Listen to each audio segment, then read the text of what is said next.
Bonjour à tous mes wapis, j'espère que vous allez tous très bien. On se retrouve aujourd'hui encore une fois pour une Once Upon a Book et ce sera la dernière. Non pas que je me suis lassée, mais tout simplement je ne peux plus continuer. J'ai vraiment beaucoup trop d'abonnements en ce moment, donc j'ai décidé, voilà, hein, il faut faire des choix. J'ai décidé d'en arrêter certains, vous verrez, je vous en parlerai progressivement sur la chaîne, mais en attendant, les Once Upon a Book seront remplacés. Niveau lecture, on va faire une sorte de box avec ma maman, voilà, pour que je puisse toujours avoir mes lectures, mais plus orientées vers vraiment ce que je veux et la suite de mes séries, enfin bon, bref, on verra tout ça ensemble, on va mettre ça au point avec ma mère, mais savourons d'abord cette dernière Once Upon a Book.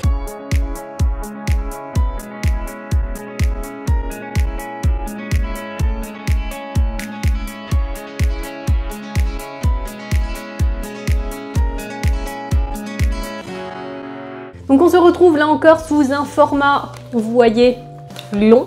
Donc je suppose qu'il y a encore un album ou un autre livre. Des fois c'est par exemple un livre de cuisine ou tout autre sujet.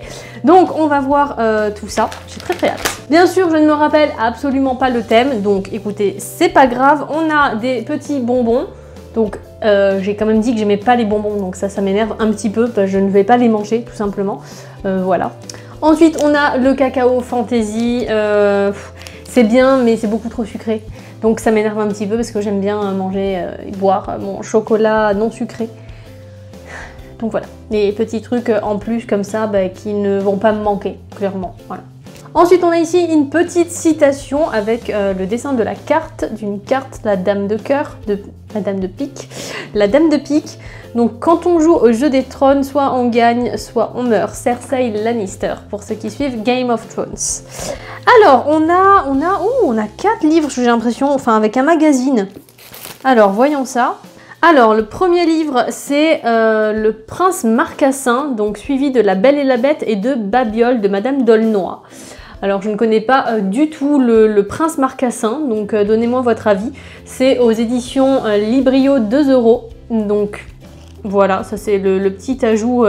Ça doit être assez simple à lire, ça, hein, Le Prince Marcassin, suivi de La Belle et la Bête et de Babiole. Ok. Ce genre de truc, ça me fait un peu penser aux livres qu'on doit lire au collège, enfin, ce genre de truc, d'ailleurs, ouais, il y a marqué 6e dossier Librio derrière, voilà. C'est typiquement un livre que on nous donne par exemple à lire en 6e. Pourquoi pas, hein, ça m'inspire pas de ouf, je vous avoue, mais voilà, ça peut être pas mal. Mais typiquement, c'est le genre de lecture que je vais mettre de côté et que je le sais d'avance que je vais pas me plonger de suite dedans, donc voilà, c'est ce qui me pose un petit peu problème aussi dans cet abonnement. J'adore, mais je sais qu'il y a des lectures que je vais mettre de côté, que je ne trépigne pas d'impatience de les lire. Et c'est pourquoi avec ma mère, on va mettre un système en place. Ça sera ma box de livres, voilà, personnalisée. Et on va faire ça ensemble, donc ça sera plutôt cool. Et au moins, j'aurai vraiment que des trucs hyper chouettes à vous présenter, dont je trépigne de les lire, vous voyez. Ensuite, on a le livre Sans âme, une aventure d'Alexia Tarobotti de Gail Carriger, aux éditions Le Livre de Poche. Voici comment il se présente, il est très intriguant, très beau. Je ne sais pas du tout, je ne connais pas du tout, j'avais jamais même vu ce livre. Donc, Sans âme, le protectorat de l'ombrelle. Eh bien, Miss Alexia Tarobotti doit composer avec quelques contraintes sociales. Primo, elle n'a pas d'âme. Deuxio, elle est toujours célibataire. Et tertio, elle vient de se faire grossièrement attaquer par un vampire qui ne lui avait même pas été présenté. Que faire? Rien de bien, apparemment, car Alexia tue accidentellement le vampire. Lord Macon, beau et compliqué écossais et loup-garou, est envoyé par la reine Victoria pour démêler l'affaire. Des vampires indésirables s'en mêlent, d'autres disparaissent et tout le monde pense qu'Alexia est responsable. Mais que se trame-t-il réellement dans la bonne société londonienne? Alors moi je suis pas hyper fan des histoires de vampires de base, je préfère beaucoup le côté loup-garou. Donc bon, pourquoi pas s'il a les deux se mêlent. En plus apparemment ça parle d'un beau écossais, donc moi écoutez, ça me va. Ça peut être très intéressant, je peux être surpris. J'aime bien le fait que le primo, deuxio, tertio, là ça peut être vraiment chouette à lire, donc écoutez, pourquoi pas. J'aimerais bien garder ça pour l'automne, vous voyez. J'aime bien ce genre d'ambiance là pour l'automne, donc à voir. Ensuite, il y a le petit truc, notre sélection du mois. Et donc, il y a 2 sélections pour cette fois-ci, avec un magazine et un titre, un beau livre, je dirais. Donc, on a le magazine historique, voilà, que je ne connais pas. Je n'ai jamais... Est-ce que c'est une première édition? Des fois, c'est pas précisé.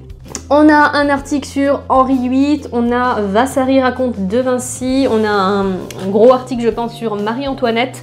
Vous avez pensé à Thibaut qui adore Marie-Antoinette, et on a une exclu sur La nuit sur les Borgia.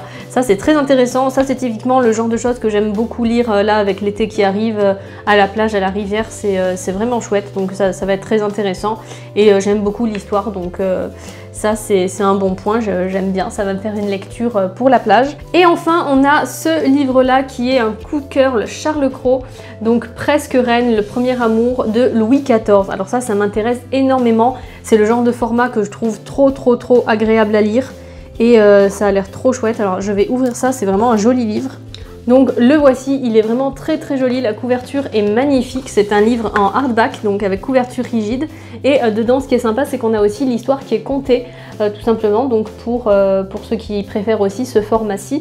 Moi je préfère la lecture, j'aime pas trop la lecture audio je dirais, mais c'est très intéressant également, je trouve que ce soit proposé, donc on peut retrouver l'intégralité du conte musical sur le CD, donc c'est très chouette, les dessins sont magnifiques, je vous montre un petit peu.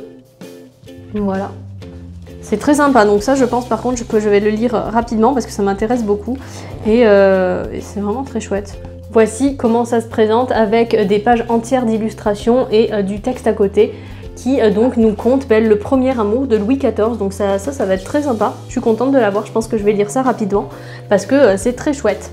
Donc voici le contenu de cette box qui a été vraiment bien garnie pour ce mois-ci. Je suis très contente de ces deux formats là parce que le magazine là, pour l'été qui approche, je trouve ça vraiment cool, le fait de pouvoir emmener ça un petit peu partout et puis de s'instruire tout simplement à la plage et au soleil, donc ça c'est vraiment chouette. Le livre aussi il me donne vraiment très envie, c'est très cool je trouve. Celui-ci je suis curieuse, hein, je vous avoue, même si c'est pas un topic qui m'emballe de ouf à la base, mais ça peut être vraiment chouette, je me le garde pour Halloween je dirais, pour la période d'Halloween, et celui-ci ne m'inspire absolument pas, mais bon on peut être surpris parfois, mais je le lirai pas de suite, c'est sûr. Donc voilà pour ce dernier unboxing. Once Upon a Book sera pas duré longtemps, c'est dommage, j'aurais dû commencer bien avant à vous partager toutes mes réceptions livresques, mais ne vous inquiétez pas, on va poursuivre, et avec ma maman on va mettre une box personnalisée au point qui va être vraiment très chouette aussi. Je vous expliquerai tout ça en temps voulu,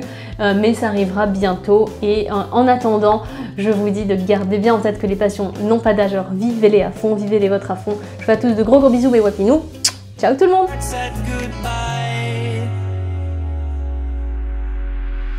Now I'm standing in our ashes, feeling the sunshine once again.